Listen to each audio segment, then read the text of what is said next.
देख भाई रूटीन लिखवाते हैं कौन कौन विषय। अभी तो खाली मैथ चला रहे थे, अब सब विषय चलाते हैं। ठीक, यहाँ लिखते हैं मंडे, सोमवार से ना,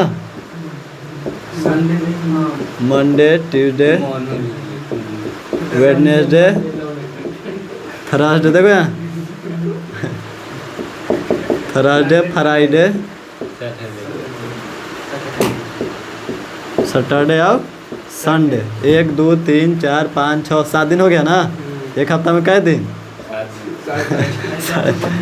7.5 दिन। इतना मार मारेंगे तो ठीक है। एक हफ्ता में 7.5 दिन हो जा रहा है। 8 दिन के बाद सीढ़िया है।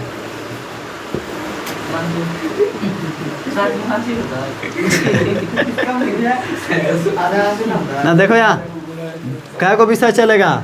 2 गो विषय। ठीक, यहाँ रह जाएगा फर्स्ट सीटिंग और यहाँ फर्स्ट घंटी और सेकेंड घंटी। देखो यहाँ 45 मिनट घंटी रहेगा। नहीं 45 मिनट नहीं, देखो ये रहेगा क्या बजे से फर्स्ट वाला है 11 से 2.5 घंटा ना। फर्स्ट वाला 11 बजे यहाँ आ जाना है, 1 बजे घर जाना है, 12 बजे घर जाना 11 बजे आ जाना है तो आ जाना है ना, बड़ी माँ मारेंगे। ठीक ना, 11 बजे से चलेगा 1 बजे तक।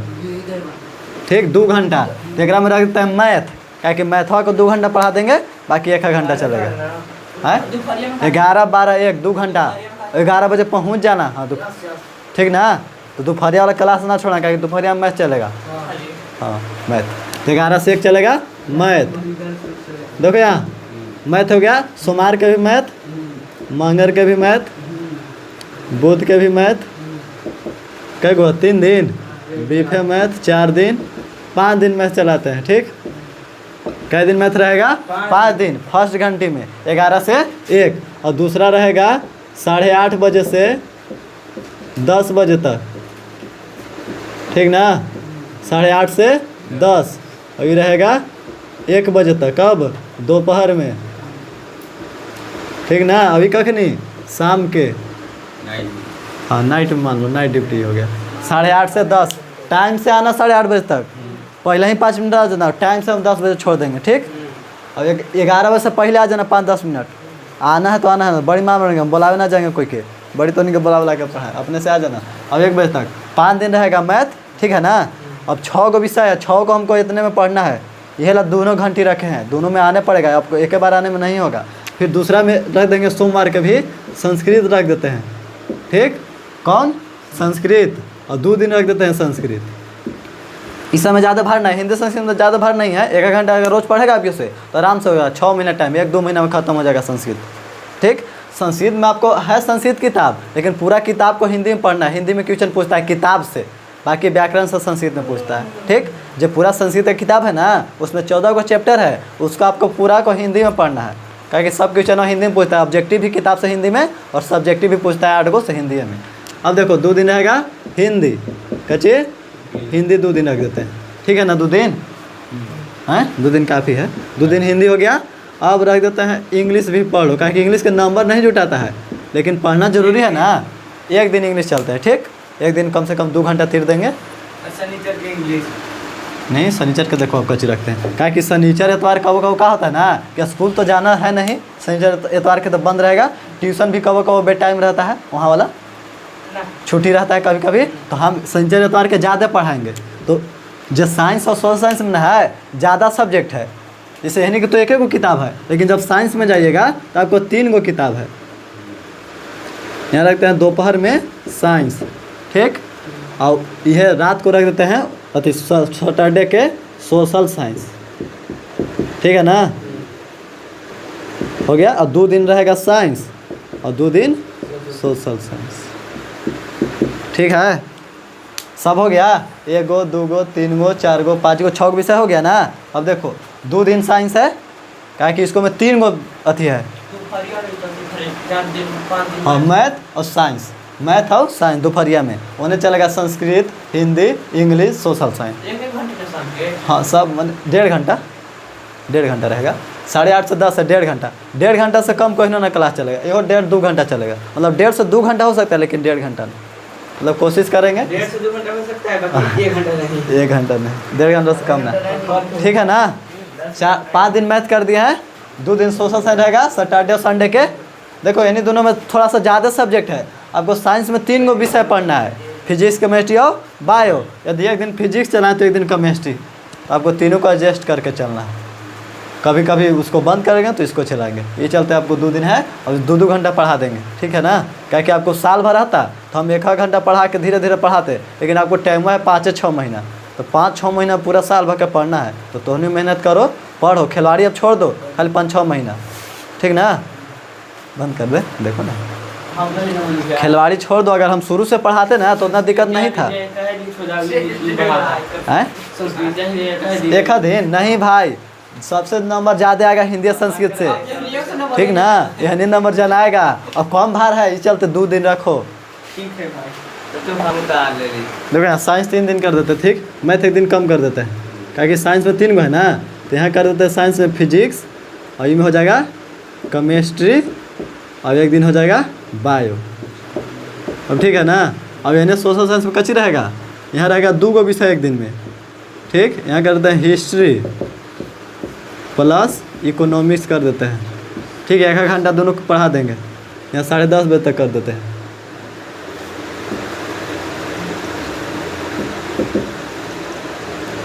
दो घंटा चलेगा क्लास, 4 घंटा रोज, ठीक ना है। 8:30 से 10:30, 10 में नहीं ना होगा। 2 गो विषय पढ़ना है, हिस्ट्री और इकोनॉमिक दोनों पढ़ना है, तो कैसे होगा। हिंदी इन्हें चला देंगे 1-1 घंटा, खाली ये 2 दिन, खाली शनिचर एतवार के 2 घंटा ज़्यादा पढ़ लेना, ठीक है ना। हिस्ट्री इकोनॉमिक हो गया। एगो रह गया आपको क्या चीज़, जियोग्राफी प्लस पॉलिटिकल साइंस, ठीक है। बस इतना रहेगा। 1 दिन मैथ 4 दिन रहेगा। काबिल आदमी, देखो यहाँ 4 पार्ट पढ़ा दिए ना। अब 4 पार्ट वो पढ़ा दिए थे, कुछ कारण था इस चलते। अब शुरू से शुरू करते हैं, ठीक ना। और इसको में से हम उसी क्वेश्चन को पढ़ेंगे जो एग्ज़ाम में आएगा। सब क्वेश्चन को हम, हाँ, जो आपको एग्ज़ाम में आएगा उसी को पढ़ेंगे। जो आज तक नहीं पूछा गया है और ना ही आगे पूछा जाएगा उसको नहीं पढ़ेंगे, ठीक। क्वेश्चन हम देखे हैं पिछला 10-12 साल के, तो कुछ क्वेश्चन इसमें से है एक पार्ट में ना कि कब वो पूछ भी नहीं किया आज तक और ना आगे पूछेगा। हाँ, 2011 से अब तक तो हुआ ना। अरे क्वेश्चन बैंक में रहता ना, 2011 से क्वेश्चन पूरा दिया था, तो शुरू से देखे ना तो कुछ नहीं पूछा था, तो उसको हम नहीं पढ़ेंगे। जो जरूरी वही पढ़ेंगे खाली। एक चैप्टर स्टार्ट करते हैं जिसका नाम है क्या चीज, वास्तविक संख्या। वास्तविक, इंग्लिश में रियल नंबर। रियल माने होता है वास्तविक, फर्स्ट। देखो आज चैप्टर कौन स्टार्ट करते हैं, देखो यानी कौन चैप्टर, वास्तविक संख्या। कौन चैप्टर है, वास्तविक संख्या। इसको में आपको पढ़ना है, मेन रूप से पढ़ना है परिमेय अपरिमेय के बारे में, परिमेय संख्या और अपरिमेय संख्या। तो परिमेय संख्या किसे कहते हैं, यहाँ देखिए, परिमेय संख्या, अपरिमेय संख्या। पहले जान लेते हैं चैप्टर के बारे में, बाकी आगे क्वेश्चन पर जाएंगे ना तो आराम से बन जाएगा। इसको आपको ऑब्जेक्टिव बनाने के लिए अब जो कर रहे हैं ध्यान से सुनिएगा, तभी आपको ऑब्जेक्टिव बनेगा। बहुत पूछता है इस ऑब्जेक्टिव, 1 पार्ट 2 पार्ट थोड़ा आसान है, ठीक, छोटा चैप्टर है, आराम से हो जाएगा। पहला हो गया अपरिमेय, परिमेय, अपरिमेय, और तीसरा आपको मान लीजिए कच्ची पूर्ण संख्या हो गया, पूर्णांक संख्या हो गया, इस सब के बारे में पूरा पढ़ना है। देखिए परिमेय संख्या क्या है, अपरिमेय संख्या। तो परिमेय संख्या उसे कहते हैं जिससे P/Q के रूप में लिखा जा सकता है एवं जहाँ Q बराबर 0 नहीं हो, Q बराबर 0 नहीं हो। इसका परिभाषा है, बताएंगे कच्ची होता है। अपरिमेय संख्या उसे कहते हैं इसे भी जिसे P/Q के रूप में लिखा जा सकता है, Q बराबर 0 P/Q के रूप में नहीं लिखा जा सकता है। और परिमेय संख्या उसे कहते हैं जिससे P/Q के रूप में नहीं लिखा जा सकता है ना। देखो 4.4 पढ़ा ना है, मतलब 4 पार्ट दिखा सकते हैं। वो ऑब्जेक्टिव के प्रैक्टिस करवा देंगे, और जो जो क्वेश्चन पूछा ना पिछला साल, मतलब क्वेश्चन बैंक का तैयारी करा देंगे, उससे बाहर कोई क्वेश्चन ना पूछेगा ना। ऑब्जेक्टिव प्रयास कल हो, आज इसको बता दे रहे हैं। देखो परिमेय संख्या होगा P/Q के रूप में, जहाँ Q बराबर 0। देखो परिमेय संख्या कैसा रहता है, ऐसे क्वेश्चन पूछता है कि परिमेय संख्या है या नहीं, तो यहाँ देखिए, यहाँ दे देगा इसे √4 या 2 या फिर 3, ठीक। तो परिमेय संख्या है या नहीं है, नहीं है। तो नीचे हम 1 मान सकते हैं, तो पी बटा क्यू के रूप का हुआ। हाँ रूट में देखिए रूट में नहीं रहता है, परिमेय संख्या रूट में नहीं रहता है, लेकिन यहाँ देखिए रूट 4 है तो रूट 4 का वर्गमूल 2 होता है, तो रूट 4 का हम 2 लिख सकते ना है, लेकिन रूट 3 का वर्गमूल नहीं ना निकलता है, तो रूट 3 हो गया परिमेय संख्या, लेकिन रूट 4 हो गया परिमेय संख्या। जिसका वर्गमूल निकल जाएगा उसको परिमेय संख्या, और जिसका वर्गमूल नहीं निकलेगा उसको अपरिमेय संख्या। इतना समझ में आया? परिमेय अपरिमेय क्या है, या फिर जब ऑब्जेक्टिव का प्रैक्टिस करेंगे ना तब और बता देंगे कैसे कैसे क्वेश्चन रहता।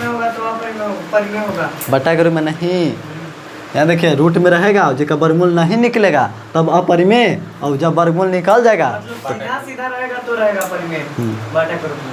हाँ, जिसका वर्गमूल निकलेगा उसको परिमेय, और जिसका वर्गमूल नहीं निकलेगा उसके अपरिमेय। या फिर गिनती वाला ये भी है तो कैसे है परिमेय।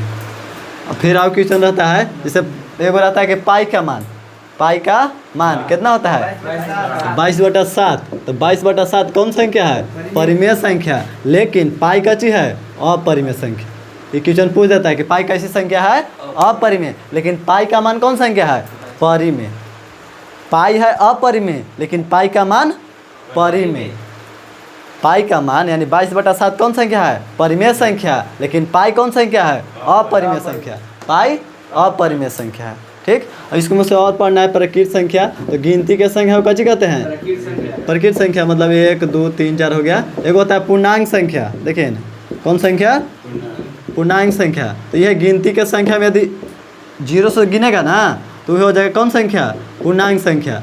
गिनती के संख्या को प्रकृत संख्या कहते हैं, लेकिन गिनती के संख्या में जब 0 से हम शुरू कर देते हैं तो उसको कहते हैं पूर्णांक संख्या। पूर्णांक 2 तरह का होता है, एगो धनात्मक एगो ऋणात्मक। यदि प्लस में 1 2 है तो धनात्मक, और माइनस में 1 2 है तो ऋणात्मक पूर्णांक संख्या। ठीक, इसमें कोई दिक्कत नहीं ना है। फिर एक होता है अभाज्य संख्या। कैसी संख्या? अभाज्य या सहभाज्य। अभाज्य संख्या और दूसरा होता है भाज्य संख्या। ये मेन है, इससे आपको ऑब्जेक्टिव बनेगा।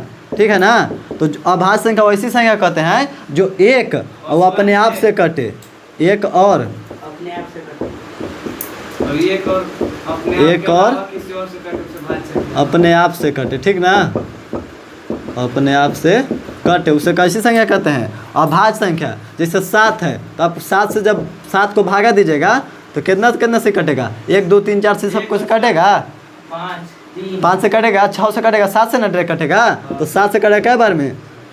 एक बार में 7।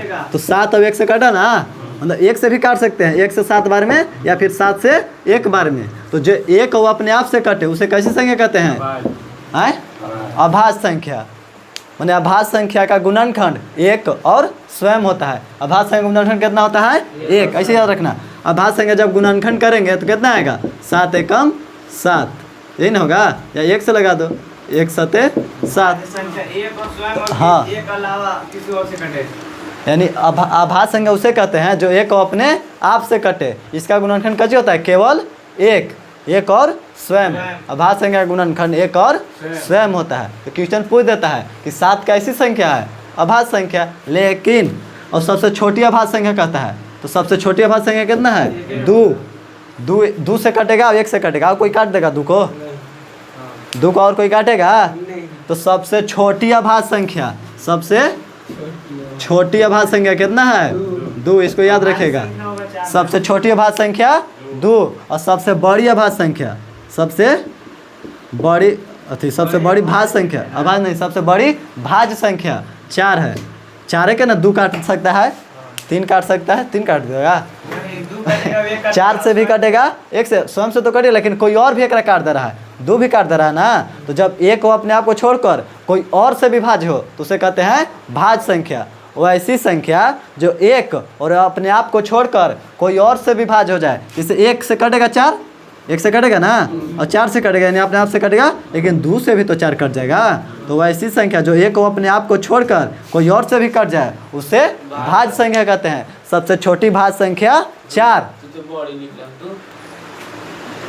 छोटी लिखो। सबसे छोटी भाज्य संख्या 4 और सबसे बड़ी ना, सबसे छोटी है, सबसे छोटी अभाज्य संख्या 2। बड़ी तो बहुत बन जा सकता है, बहुत संख्या होता है, बहुत बड़ा कहाँ तक जाएगा, उसको बड़ा का नहीं गिन सकते हैं।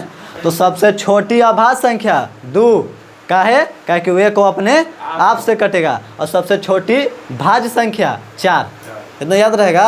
सबसे छोटी भाज्य संख्या 4 और सबसे छोटी अभाज्य संख्या 2। और अभाज्य संख्या का महत्तम, अभाज्य संख्या का महत्तम जब निकालिएगा ना 2 अभाज्य संख्या का, जैसे एगो 3 अभाज्य संख्या है और 7 अभाज्य संख्या है, 3 और 7 अभाज्य संख्या है, क्योंकि 3 एक अपने आप से कटेगा, 7 भी एक अपने आप से कटेगा। जब इसका महत्तम निकालिएगा ना तो हमेशा 1 आता है, हमेशा क्या चीज आता है 1।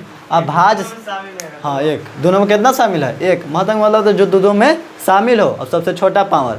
तो अभाज्य संख्या का महत्तम समवर्तक हमेशा 1 आता है। इससे 2 को संख्या दे देगा, कहेगा कि ए और बी अभाज्य संख्या है, इसका महत्तम बताए तो कैसे होगा 1 होगा।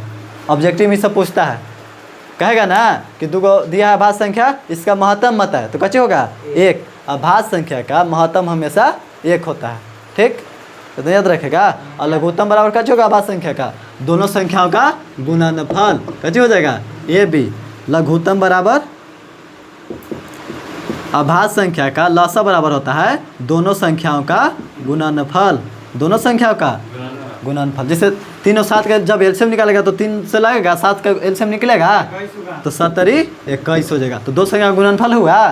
तो अभाज्य संख्या का लघुत्तम बराबर 2 संख्याओं का गुणनफल, अभाज्य संख्या का महत्तम बराबर 1, अभाज्य संख्या का मसा 1 और अभाज्य संख्या का लसा दोनों संख्याओं का गुणनफल। बस इतना आप याद रखें। बस परिमेय संख्या जिसका वर्गमूल निकल जाएगा उसको परिमेय, और जिसका वर्गमूल नहीं निकलेगा उसको अपरिमेय। याद रखना, गिनती की संख्या प्रकृत, जब गिनती में 0 को शामिल कर देंगे तो पूर्णांक। भाज्य अभाज्य हो गया, समझ गया ना, मिटा दें, ठीक। लिखवाना कुछ नहीं ना है, मोबाइल से लिख लेगा, ठीक है। जब कुछ भुला जाएगा तो मोबाइल में सर्च मार के लिख लेना। गड़बड़ा जाता है कवर जाता है। अब आइए अब क्वेश्चन पर। हाँ 1.1 और 1.2 बताते हैं। 1.1 में खाली वो क्वेश्चन बताएंगे का है, क्योंकि इसमें से जो 1.1 के बाद क्वेश्चन है ना वो आज तक बिहार बोर्ड में कबो पूछबे ना किया है। तो काहे ला हमारा उतना दिमाग खराब करना है, कबो नहीं पूछा है। जब से मैंने 2009 10 11 से देख रहे हैं हम क्वेश्चन, आज तक पूछबे ना किया है। हम पढ़ेंगे वही है। हाँ 1.1 के पहला के बाद जो क्वेश्चन है ना, जैसे पहला में आपको है कि निम्नलिखित संख्याओं का एचसीएफ ज्ञात करने के लिए यूक्लिड विभाजन एल्गोरिथ्म का प्रयोग कीजिए। अब बताते हैं यूक्लिड विभाजन एल्गोरिथ्म, क्वेश्चन के साथ बताते हैं। आते हैं प्रश्नावली 1.1। देखिए यहाँ 1.1। अब आज से हम वही पढ़ेंगे जो आपको एग्जाम में आएगा, जो नहीं आएगा उसको हम नहीं पढ़ेंगे, उसको नज़रअंदाज कर देंगे, इसी हटा देंगे, ठीक ना। पढ़ेंगे वही जो एग्जाम में आएगा, बस बात साफ। काला दिमाग खराब करना है, छोटों के टाइम बर्बाद करना है फालतू क्वेश्चन में। अब आइए कह रहा है कि निम्नलिखित संख्या का एचसीएफ, आपको एचसीएफ निकालने आता है? नहीं निकालने आता है तो आप फिर से देख लीजिए, भुला गए होंगे तो। जो भुला गया है उसको बड़ी मार मारेंगे। अब बचपन में नन्ही को में दूसरे तीसरे में चौथा में पढ़ा होगा एचसीएफ एलसीएम, एचसीएफ एलसीएम से पढ़ा है। फिर बता देते हैं 2 नियम से, इसको में वो उस नियम से बनाना है। एक यूक्लिड विभाजन एल्गोरिथम, एगो यूक्लिड थे कोई मैथमेटिक्स, वो अपना रूल दिए हैं कि हमारा रूल से बनाओ। तो क्वेश्चन हमेशा पूछता है, इसको आप ध्यान से देखिए। 2 नंबर आपको फिक्स है हमेशा, आज तक 2011 से अभी तक 2025 तक पूछा है तो पूछा है वो यूक्लिड विभाजन एल्गोरिथम। तो आप यहाँ ध्यान से देखिए, तनी सोच होकर बैठिए, ठीक। ऐसे ना वंडाल वंडाल बना है यार, खाना ना यहाँ चले। अब भाई तनी ढंग से ध्यान से देखो, ये क्वेश्चन आएगा और ज़्यादा भार नहीं है इसको में, खाली महत्तम निकालते जाना है और करते जाना है। अब देखिए कह रहा कि पहला निम्नलिखित संख्या का एचसीएफ, पहला हम कैसे निकालना है 1.1 का पहला कह रहा कि एचसीएफ ज्ञात कीजिए। कौन विधि से? यूक्लिड विभाजन 1.1।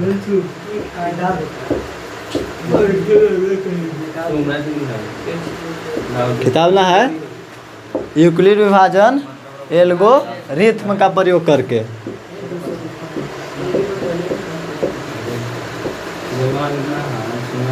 देखो यहाँ एचसीएफ हमको कौन नियम से निकालना है? यूक्लिड विभाजन एल्गोरिथ्म से। देखते हैं पहला क्वेश्चन आपको दिया है 135 और 225। लिखा है कि 135 और 225 का एचसीएफ ज्ञात करें। कौन विधि से? यूक्लिड विभाजन एल्गोरिथम से। यूक्लिड विभाजन एल्गोरिथम से। तो देखिए यूक्लिड विभाजन एल्गोरिथम क्या होता है, तो यहाँ हल लिखिएगा। ठीक, यूक्लिड विभाजन एल्गोरिथम से हल करने के लिए एगो सूत्र होता है, जैसे लिख देते थे आप भागा जांच करने के लिए, भाजय बराबर भाजक गुने भागफल प्लस शेष। बस सेम वही नियम है, खाली हमें लिख देता है कि ए बराबर, यहाँ पर लिख देगा कि यहाँ मान लेंगे ए को मानेंगे बड़ा और बी को मानेंगे छोटा। तो यहाँ हो जाएगा ए बराबर 225 और बी बराबर 135। ए हो गया भाज और बी हो जाएगा भाजक। जिसमें भाग देते हैं उसको कहते हैं भाजय और जिससे भाग देते हैं उसे कहते हैं भाजक। जिससे भाग देते हैं उसको भाजक। यहाँ देखिए आपको दिखा देते हैं, इधर निकालते हैं 135, ऐसे एलसीएम निकालने आता है ना, और 225 बचपन में ऐसे एलसीएम निकाले हैं। अभी तो दोनों लड़के ना है ना, ठीक हो ना है। देखो इसको क्या कहते हैं मासा, बस वही बतिया है। एचसीएफ, अरे एचसीएफ मासा वही ना होता है, इंग्लिश में एचसीएफ, हिंदी में मासा। तो देखिए यहाँ ए और बी मान लिए, जब यूक्लिड विभाजन एल्गोरिथम लगाइएगा ना तो इसमें एगो सूत्र लिखा पड़ता है, यूक्लिड विभाजन एल्गोरिथम से। यूक्लिड विभाजन एल्गोरिथम से होता है ए बराबर बी क्यू प्लस आर। ए बराबर बी क्यू प्लस आर, जहाँ आर बराबर मैंने जीरो नहीं हो, मैंने जीरो आ जाएगा ना तो हो जाएगा। आर मतलब देखो कच्ची होता है, ये होता है भाजय। एक ऐसे भी लिख सकते हैं, भाजय बराबर कच्ची बराबर भाजय बराबर भाजक गुने भागफल, भाजक गुने भागफल प्लस शेषफल। तो देखिए ए हो गया भाजय, बी हो गया भाजक और क्यू हो गया भागफल और आर हो गया शेषफल। हाँ देखिए यहाँ से आप जब भागे देंगे ना तो 135 दूना होता है 270, तो 225 से हम 270 लगा दें, कम ना हमेशा भाग में लगा देता है। तो 135 से कम 135, तो 5 में 5 गया 0, 2 में से 3 नहीं घटेगा तो 12 में 3 गया 9 और 1 1 कट गया। तो देखिए इससे भागा दिए तो ये हो गया कच्ची भाजक, भाजक कच्ची हो गया भाजक, इसमें भागा दिए ये हो गया भाजय। ठीक, अब ये जो आएगा ना उसको कहेंगे भागफल, कच्ची कहेंगे, और जो बच गया ना ओकरा शेषफल। इतना समझ में आया? आपको इतना लिखना नहीं है, आपको समझा रहे हैं, ठीक ना। ए बराबर खाली लिखना है बी क्यू प्लस आर, इसको नहीं लिखना है भाजय बराबर भाजक गुने भागफल प्लस शेष। मतलब यह मतलब हो गया कि ए का मतलब है भाजय, बी का मतलब है भाजक, क्यू का मतलब है भागफल और आर का मतलब है शेषफल। उसको मतलब इसको नहीं लिखना, इसको नहीं, ए बराबर बी क्यू प्लस आर लिखना है। ठीक, नहीं याद रहेगा ए बराबर बी क्यू प्लस आर, ए बराबर बी क्यू प्लस आर, बस देख रहा मान लें भाजय, भाजक गुने भागफल प्लस शेष। ठीक, इतना नहीं, ये समझाने के लिए लिख दिए। इतना लिखिएगा, ऐसे हल करिएगा। जैसे यहाँ लिख दीजिएगा, दो संख्या देगा, एक यहाँ ए बराबर 225 और बी बराबर 135। हाँ, ए को बड़ा मानना है, बी को छोटा। का है ए को मानना है कि ये भाजय है ना, तो बढ़का रहेगा तब ना भाग, हाँ हमेशा बढ़का को ए मानिएगा, बड़ा रहेगा तब ना भाग दीजिएगा। यहाँ छोटा रहेगा तो यहाँ से यहाँ भाग दे दीजिएगा ना, ना ये चलते मानना है। अब आइए, ये बराबर बी क्यू प्लस आर लिखना है और इन्हें हल कर ही जाना है। भाजय भाग प्लस शेषफल समझ में आया? आपको ये भी काम करना है एक साइड, जैसे कापी में रहता ना पेज, आधा दूर में काम कीजिएगा, आधा दूर में ई वाला बनाइएगा। हाँ ओइजे पड़ी बनाना है। जैसे पेज रहता ना है एगो, ओकरा में आधा दूर में ये ऐसे लिखना है, अब आधा दूर में ऐसे कर देना, ये वाला बनाना। ये रफ में नहीं बनाना है, वहीं पे बनाना है एक साइड। ठीक, तब 2 नंबर देगा, वहीं पे बनाना है। देखिए तो यहाँ देखिए भाजय, तो भाजय की जगह आपको कितना है 225 है, तो एक का मतलब कच्ची हुआ भाजय हुआ, तो हम एक की जगह लिख दें 225। का है ना एक की जगह, देखो एक की जगह 225 बराबर बी, बी की जगह कितना है 135 लिख दें। और क्यू का मतलब कच्ची होता है, और यहाँ का मतलब गुना है, क्यू का मतलब गुना, गुना का तो संबंध रहता है। क्यू का मतलब कच्ची भागफल, तो देखे तो आपको भागफल कितना आया है, तो एक रख दें गुने 1 प्लस आर का मतलब कच्ची, यहाँ लिख देना कि आर बराबर जहाँ आर बराबर 0 नहीं, आपको आर बराबर 0 आ जाएगा तो सही हो जाएगा। ठीक, अब आइए प्लस शेष कितना आया है, तो लग दे शेष की जगह 90, क्या कि आर का मतलब कच्ची होता है शेष। अब आइए फिर देखिए तो अब भागा लगेगा, अब 90 से लगाएंगे, जब बच जाता ना है ओकरे से एलसीएम निकालते भलो एचसीएफ कच्चे एचसीएफ जो बचा ना आपको, इसी से आपको जो है ना यहाँ उसको मैं भागा देंगे 135 में। अगर एचसीएफ भूला गया है वो है नहीं समझ में आ रहा है, बताइए हाँ ठीक है। देखो ये 225 में जब भागा दिए ना तो जे बच जाता ना है ओकरा से भागा देते हैं, जिसको से दिए ना भागा ओकरा में। अब 90 से 135 में लगे तो 90 दूनी 180, तो एक बार में लगा दे 90 कितना हो जाएगा 5, 13 में से 9 गया 4, ये कट गया। अब देखिए तो भाजक की जगह कितना है, किस में हम भागा दिए 135 में ना, तो भाजक कितना है 135, यानी ये की जगह आप कितना लिख दें 135। देखिए भाजक पहले 225 था, यहाँ 225 में भागा दिए थे तो लिखे थे 225, अब भागा दिए 135 में तो अब यहाँ कितना लिखेंगे 135।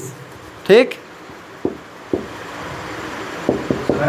बराबर भाजक, तो भाजक कौन है जो से भागा दिए हैं, तो इसमें कौन भाजक हुआ 90 गुना भागफल कितना है 1 प्लस शेष कितना है, बस ऐसे करते जाना है। फिर अब कितना से भागा देंगे 45 से, कितना में इसको उठा के यहाँ लानेंगे, तो 45 दूनी कट गया, तो भाजा कितना हो गया, यहाँ लिख दे भाजा बराबर 90 भागफल, भागफल कितना है अति भाजा गुने ना, तो भाजा कितना है 45 और भागफल 2 और शेष कुछ ना तो कच्ची 0, तो जब शेष 0 आ गया ना तो आपको बस यहाँ पर रुक जाना है, नहीं कटेगा तो काट ही रहना है, कटिए जाएगा हाँ कटिए जाएगा, कटिए जाएगा हाँ कट जाएगा। ठीक, इतना ध्यान रखिए कट जाएगा, ठीक ना, कट जाएगा जब तक ना 0 आएगा तब तक नहीं। इसका देखिए जौन से पूरा कटता ना है वह आप एचसीएफ हो जाता है, तो 45 से ना पूरा कटा तो इसका एचसीएफ कितना हो जाएगा 45, कितना हो जाएगा एचसीएफ कितना होगा 45, लेकिन ऐसे लिखना नहीं, यहाँ पर लिखना है, यहाँ लीजिएगा कि चूँकि अंतिम शेषफल कितना है, अंतिम शेष 0 है एवं अंतिम भाजक अंतिम कची सबके लिखना है नहीं, सब भाजक नहीं एगो अंतिम भाजक कची लिखे, अंतिम शेषफल 0 है एवं अंतिम भाजक कितना है 45 है ना, भाजक मतलब जौन से काटा है तो अंतिम भाजक कितना हुआ 45, इसलिए अथी 135 और 225 का 135 और 225 का एचसीएफ बराबर 45, बस इतना लिख देना है भैया, आपको मिल जाएगा 2 नंबर। ठीक ना, इतना लिख देना। हाँ समझ में आ गया, इसको भी रफ मेज में करना है, जिससे आपका पेजवा एगो रहेगा ना, हाँ एगो पेज, जैसे एगो पेज रहता ना है तो आधा दूर में ही बनाइएगा और आधा दूर में ही बनाइएगा, या फिर नहीं जगह रहेगा तो आप खाली ही बना दीजिएगा। ठीक, समझ में आ गया, एगो उतार लो, आगे बताते हैं। देखो ना एगो बता नहीं यूक्लिड विभाजन एल्गोरिथम से, यूक्लिड विभाजन एल्गोरिथम लिख देना है आपको, कहेगा कि 2 संख्या देगा, कहेगा ना कि इस संख्या का एचसीएफ यूक्लिड विभाजन एल्गोरिथम से बनाए, तो आपको याद रखना है ए बराबर बी क्यू प्लस आर, ए बराबर बी क्यू प्लस आर, जहाँ ए हो गया भाजक, बी हो गया भाजक, क्यू हो गया भागफल और आर हो गया शेषफल। जैसे यहाँ से भागा दीजिएगा तो उसको आप यहाँ लीजिएगा भाजक को ए, जैसे आपको दूसरा क्वेश्चन एगो बताए ना, दूसरा आपको देखिए दूसरा कह रहा है कि 196 और 38,220, 196 और 38,220 का एचसीएफ यूक्लिड विभाजन एल्गोरिथम से बनाए, तो बनाना तो है वह विधि से, लेकिन आपको इधर भी हल कर करके लिखना है। यहाँ ए बराबर बी क्यू प्लस आर, फिर ए बराबर बी क्यू प्लस आर, ए बराबर बी क्यू प्लस आर, कब तक, जब तक शेषफल 0 ना आ जाए। तो आपको इसको काटिए तो 196 से 38,220 क्या बार में कटेगा, एक बार में यदि पूरा कटेगा, इसको पूरा काटना रहता है, भागा लिए नहीं। हाँ यदि पूरा कटेगा तो पूरा काट दो, मजा लेकिन देखो यहाँ एक ही बार में कटेगा, 196 है यहाँ, और यहाँ 38,220 काटना है। यदि एक बार में कितना आएगा देखिए, इसको तो आप या फिर कितना से गुना करके कितना आ जाए, या फिर पारा पारा काट के देखिए, पारा पारी काट के देखिए, यदि आ जाएगा उतना तो एक बार लिख देंगे। एक बार में 196 देखिए घटा के अलगे कितना है, देखो यार एक बार में कितना आ गया, 196 आएगा। ठीक, तो 12 में 6 गया, 6 ये हो गया कितना 7, 17 से 9 गया 9 8 17, ये हो गया 2 में से एक गया 1, 186। तो एगो यहाँ तक तो हो गया। अब 2 उतरेगा तो 1862 है, तो 1 से 9 196 लक्षम 200 के बराबर है, तो 9 से 2 1800 होगा। तो 9 से ला के देखो, ठीक, तो 9 6 54 के 4, 9 9 81 और 5 86, 86 के 6, 9 कम 9 और 8 17। देखिए 12 में से 4 गया 8, ये हो गया 5, 15 से 6 गया 9, ये हो गया 7 7 कट गया, 1 1 कट गया। अब 2 तो उतार दिए और कितना बचा 0, तो यहाँ 1 है और वहाँ 196 वहाँ 980 है। 5 बार में तो 5 दूनी 10, 5 बार में लमसम लग रहा है ना, 5 बार में शायद तो 5 दूनी 10, 1000 हो जाएगा 5 बार, कम होगा। हाँ 5 बार में, ठीक। 5 6 30 के 0 और 9 5 45, तो 30 के 0 तो 3 हासिल हुआ, 45 3 48 का 8 हुआ, और 5 कम 5 48 का 8 तो 4 हासिल हुआ 9, कट गया पूरा। कै बार में कट गया पूरा 195 बार में, तो ये के बार में हो जाएगा, कै बार में पूरा कट गया 195 बार। इसको हम पारा पारी काहे काटे, कि आपको कैलकुलेशन आसान हो जाए। तो 196 से 38,220 कै बार में आता है 195 बार में। तो यहाँ लिख दीजिएगा क्या चीज, ये बराबर ऐसे हम काट सकते हैं, ऐसे काहे काटे, ये के बार में कट जाता है 100, एक बार लिख देना। देखिए इसको आप सीखे हम कि कैसे इतना आएगा, डायरेक्ट यहाँ लिख देना। देखिए 196 है ना, इसको अलग बनाते हैं, कितना भागा देना है 38,220 में। तो 100 जब 95 से काटिएगा ना तो एक बार में आ जाएगा 38,220, खत्म। ठीक, इतना काहे किए, क्या हम इतना हाँ, तो वो भागा लियन किए ना कि कैलकुलेशन आराम हो। आपको थोड़ी 196 का पहाड़ आ रहा है, 196 का पहाड़ पढ़िएगा तो 38,220 का बार में आएगा 195 बार में। इतना बार पढ़िएगा, इसको पारा पारी किए तो आसान हो जाए भागवा। आपको यहाँ ऐसे ना लिखेगा, ऐसे लिख दीजिए, ऐसे लिख दीजिए, कैसे सही। हाँ, तो ए बराबर कितना हो जाएगा 38,220, और बी बराबर जो से 196, और क्यू बराबर 195, और आर बराबर 0। बस, चूँकि अंतिम भाजक यहाँ लिख देना। अंतिम भाजक कितना है 195, ना 195 तो भागफल है। अंतिम भाजक कितना है 196, तो अतः इसका एचसीएफ कितना हो जाएगा 196 होगा, कहा कि जो कौन से पूरा काटा है 196 से ना, तो एचसीएफ हो जाएगा 196। था ना आसान, हाँ बस एक बार में। ठीक है, तो मिलते हैं नेक्स्ट वीडियो में। एचसीएफ यहाँ ऐसे लिख के कीजिएगा कि यूक्लिड विभाजन एल्गोरिथम से। एक बार देखो, उसको खाली काटे ला बता दो, कैसे बार में काट दो। अगला क्वेश्चन, अगला काल है ना, इतना मारेंगे ना, समझा रहे हैं तो का। तो देखो ये सब छोटा चैप्टर है, इस सब के समझो, बाकी तो आपको आगे बड़ा चैप्टर है तो समझ में दिक्कत होगा। ऐसे फिक्स है कि एगो यूक्लिड विभाजन एल्गोरिथम पूछता है, हमने 2022 में यही वाला पूछा था, एकदम सेम। बाकी मजाक भी लग रहा है, इतना मारेंगे ना। विकेटवा क्या हुआ, विकेटवा हमार मार के बर्बाद कर देंगे। देखो यहाँ चुपचाप तीसरा दिया है 867, देखो यहाँ तीसरा दिया है, तीसरा क्वेश्चन 867 दिया है। घर से ना बना करेंगे, तीनों अपने से बना के, हम थोड़ी बना है याद। 867 से 225 में लगेंगे। हाँ नहीं ना, तो आपको ये मानना होगा, ये को बढ़ का मानिए, ठीक। तो ये हो जाएगा क्या चीज 225 से लगाएंगे, कितना से, तीसरा देखो 225 से 25 नहीं दे 55, देखो यहाँ बीच में रखना है। हाँ बीच में रखना।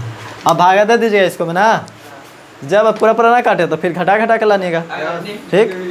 तो तीनों क्वेश्चन हो गया, और तीनों को बना के आना, हम देखेंगे कल, खुद से बना के आना और लिख देना, और इसको ध्यान से एकदम बनाना कि समझ जाए। एगो वहाँ पूछेगा, आप 2 नंबर एगो फिक्स कर लीजिए, हाँ ये में से एगो आएगा तो आएगा ये। यही तीनों में से हाँ तीनों में से मतलब ना अंक बदल दे तो कोई बात नहीं है। अरे यहाँ बजा